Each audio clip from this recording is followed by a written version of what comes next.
Hey everyone, get ready to explore the charm of Port Orleans Riverside. Join me as we uncover cozy rooms, scenic views, and the best spots to relax. Plus, stick around till the very end for a little Disney magic you won't want to miss. Let's dive in. Jen has never stayed here. I haven't. This is the hotel that I've stayed at most when I used to come here as a visitor. This is a Disney moderate resort. We'll talk a little bit more about what moderate means in Disney language. I'm excited to see it all. We wanted to take a moment to talk about a little bit of the history of the Port Orleans Resort. So this resort was first opened back in 1991. It was just the French Quarter side. At that point, that was just called Port Orleans. It was a year later in 1992 that the Riverside section opened. When that originally opened, it was known as Dixie Landing. Ground is being cleared for two more hotels, Disney's Port Orleans and Dixie Landings resorts. The ornate architecture of New Orleans' French Quarter will be captured in rich detail at the Port Orleans Resort. While up the river at Disney's Dixie Landings Resort, guests will experience either the stately grace of plantation-style mansions or the rustic charm of a bayou village. So in 2001, Disney decided to combine these two resorts and do some name changing. So it became Port Orleans Resort French Quarter and Port Orleans Resort Riverside. So Dixie Landings became Riverside, Port Orleans became Port Orleans French Quarter. And that's the way it is today. We stayed this trip over at Riverside, but I have stayed at French Quarter too. They have a slightly different feel and it's slightly different experience because Riverside is such a big sprawling resort and French Quarter seems to be a little more quaint. You know, as far as theming goes, the buildings are probably a little more themed at French Quarter, but I think the grounds themselves are better at Riverside. Over here at Riverside, there's actually two sections. It's going to be the Alligator Bayou, which is where we stayed, and then you're also going to have Magnolia Bend. They're really totally different. So like Alligator Bayou is a little more like greensy and I would actually really say like woodsy. Magnolia Bend set up a little more like a plantation style. It has like the double staircases going in, also like the courtyards where they do a lot of the activities. So really and truly, like, it's definitely two sections, actually three. I mean, if you're including French Quarter, I think you get a different experience in each one of them. For example, the furnishings are slightly different in the different rooms. For example, like in our room, the curtains are meant to look like they're sewed together out of different fabric. They're topped by pieces of rope. It's meant to emulate, you know, something that's a little more rustic. The other ones are more like the stately mansions, plantation style stately mansions. Also, that's where the royal rooms are. Yeah, and also the royal rooms are marked by like pennants of like the princesses and, you know, and then you have the crown chair so that sits in front of it. So it's actually a very unique little area there that's dedicated to that. So from outside of the back of the main building, here at the main building, you've got the Riverside Mill Food Court, you have Boat Wright's Restaurant, you have the River Roost Lounge, you have the check-in area, you have the access to the arcade, and then behind me, you also have the boat, which will take you to Disney Springs from here. Now, the only other transportation available at this resort is buses. We'll talk more about that here in a little bit. But if you do want to take the boat, it is a beautiful ride from here to Disney Springs. It does stop along the way at French Quarter. So just know this is stop number 1, French Quarter is stop number 2. So this can be an intimidating resort, especially if you've never been here before, because like I mentioned, it is really, really sprawling. There's signs on every building, the corner of every building, so each building has a building number. But then they've also got big signs pointing to the different buildings and the different sort of blocks of rooms.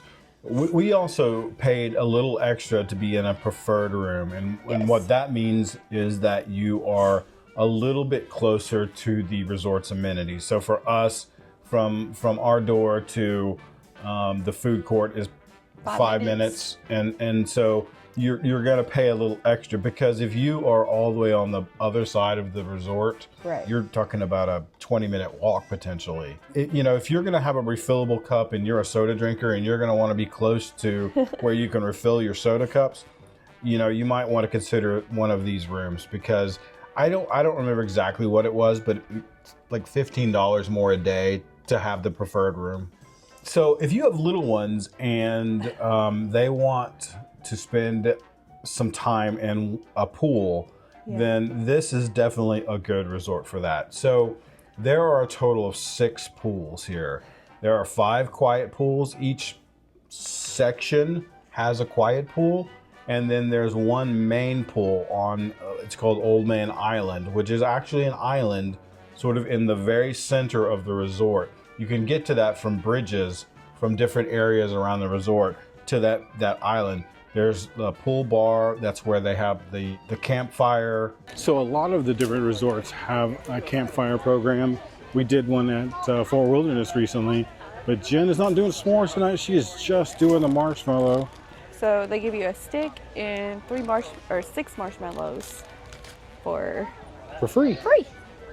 When I was thinking of having a romantic time on a, I was not thinking about you at my feet. Established that I needed to be this way. Yeah, now that we're facing the right direction. With all fairness, he's the one that chose the opposite direction of me. No, I sat down first. You're like, oh, let's go head to foot.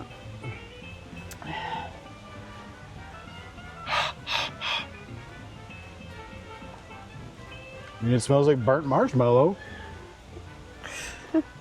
What's that supposed to be? My breath. I thought it was because my breath stunk. They have the main pool there. They do some activities there.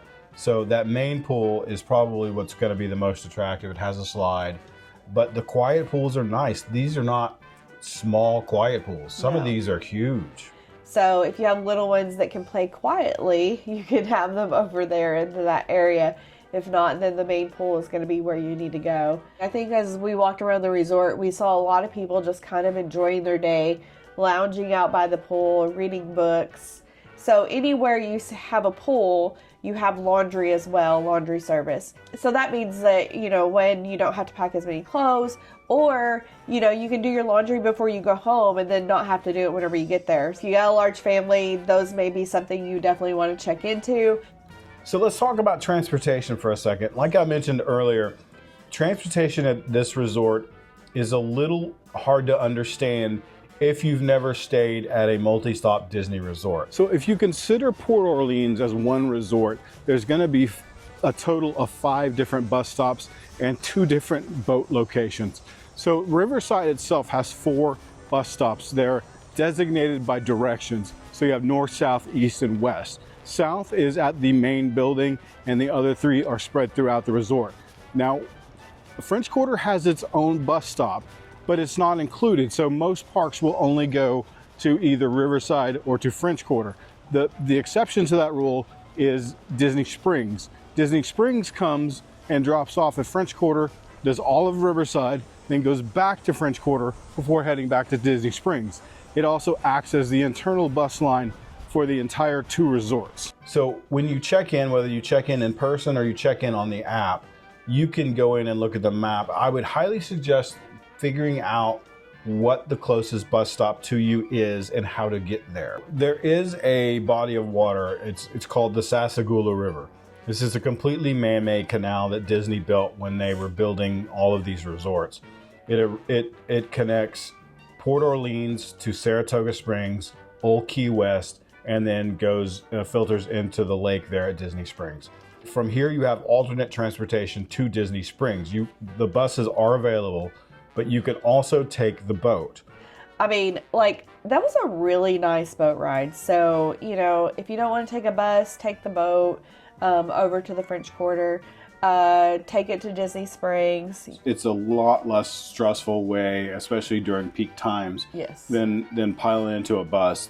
They don't fill it past the number of seats available. So, if you're on the boat, you're guaranteed to have a seat, and it's a nice on a nice evening, Yeah. it's a nice ride. Yeah.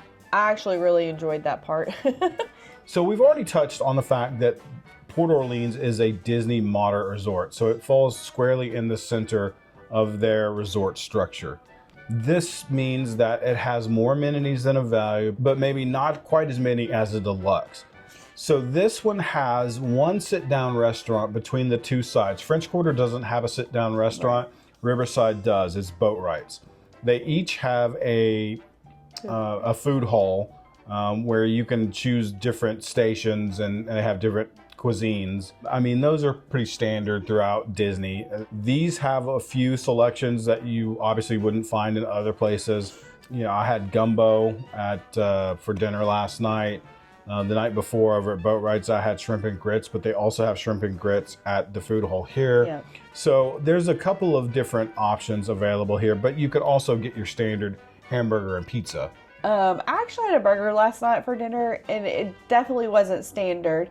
I actually really enjoyed it. He tried it, and he was like, yeah, that's really good. But other than that, I mean, like, people love the pizza here. I saw a lot of that.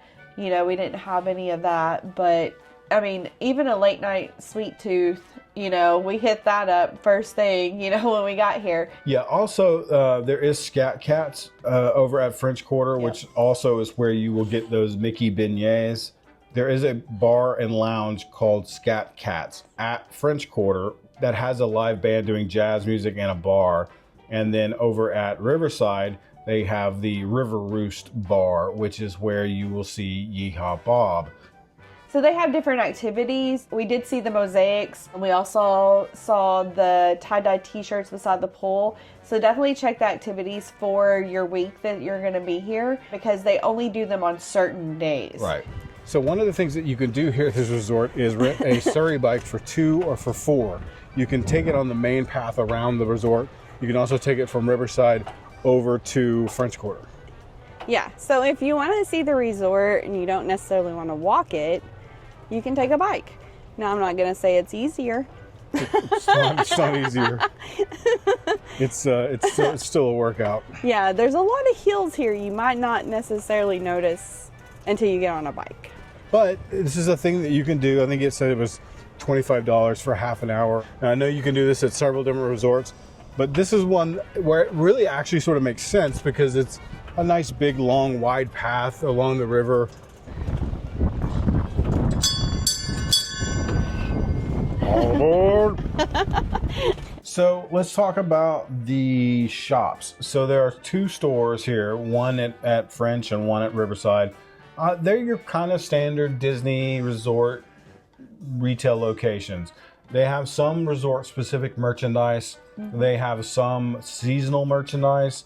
They have some sort of sundry items, milk, coffee, snacks, frozen food that you can microwave. You know, if you want to make sandwiches for the kids, they have meat and cheese and bread and mayonnaise and all that kind of stuff. They also have wine and liquor and cigarettes that you can purchase. That's pretty standard across most resorts. The store here at Riverside is, I would say, probably twice as big as the one at French Quarter. Yeah. Which makes sense, but this resort is more than twice the size of French Quarter. So if you are looking for something at French Quarter and you can't find it, you may be able to find it over at Riverside. Right. As with any hotel stay, there's going to be positives and negatives with your room, and they're all going to be subjective. So what I tell you or what Jen tells you may not be your experience. So I don't want to say the bed is hard or the pillows are too soft, because they may be perfect for you. But I'll tell you from my experience,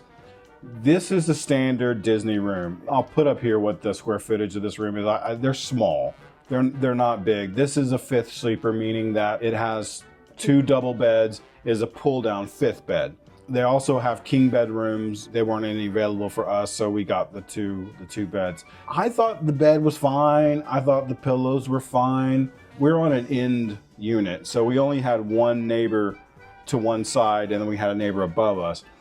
I would say the only thing that I heard from those neighbors was the toilet flushing.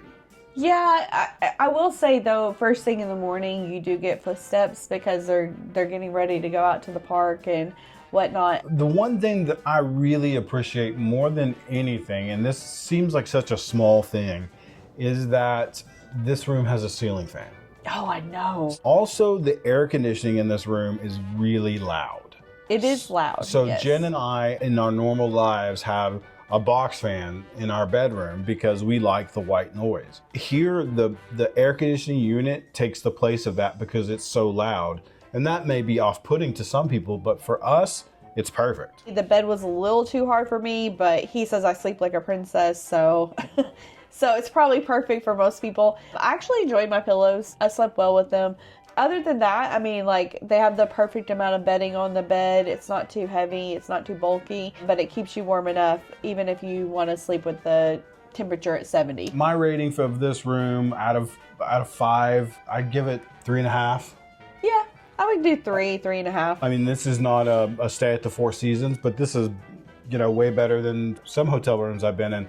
So lastly, we wanted to give you a little bit of our review on the food and the bars here. Yes. We ate at Boatwright's, the full-service restaurant. Yeah. We ate at the food court here at Riverside.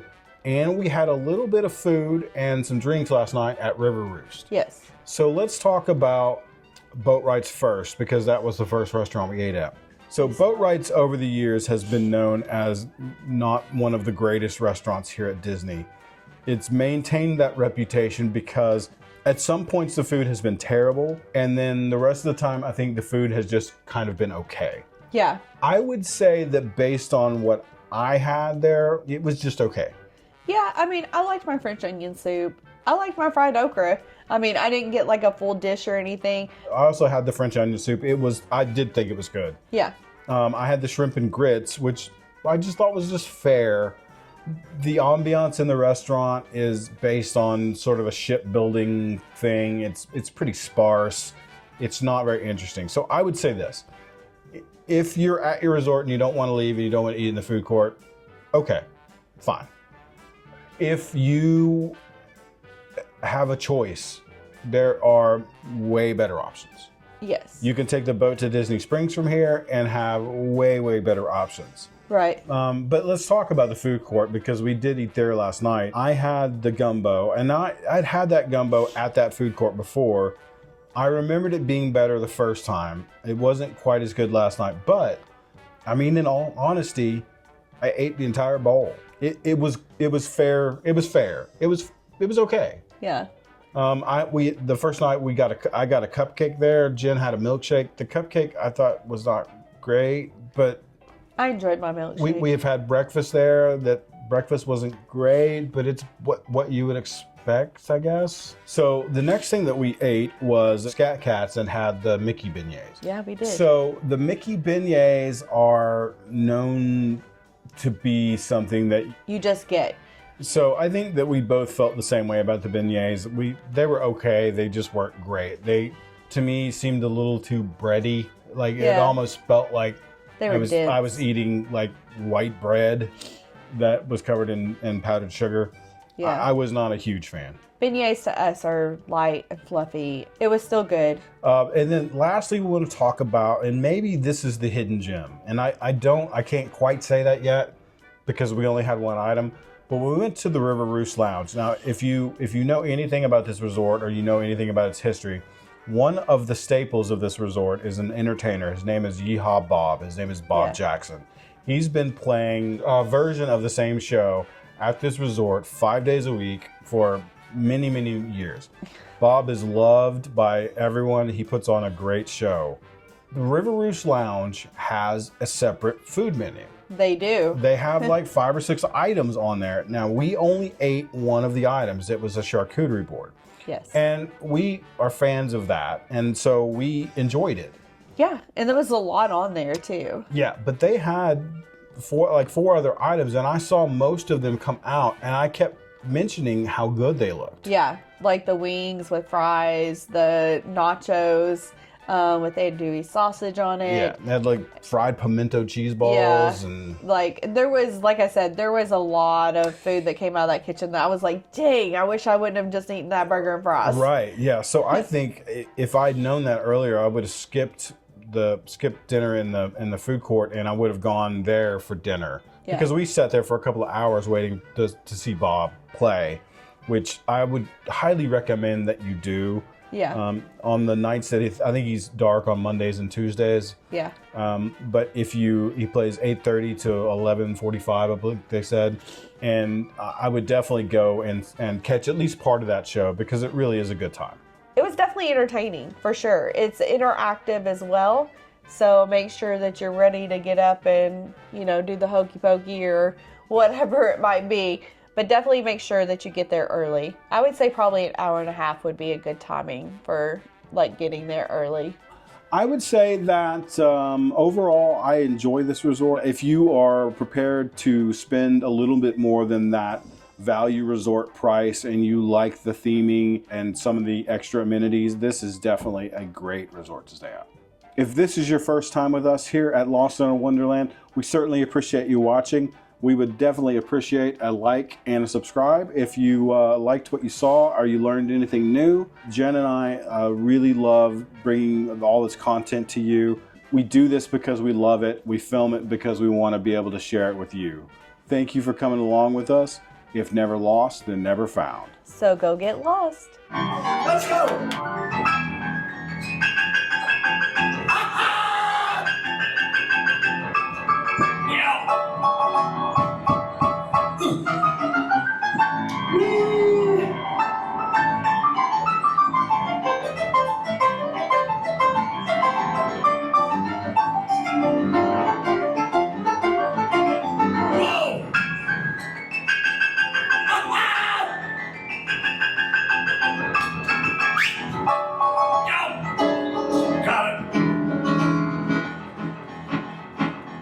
Big finish.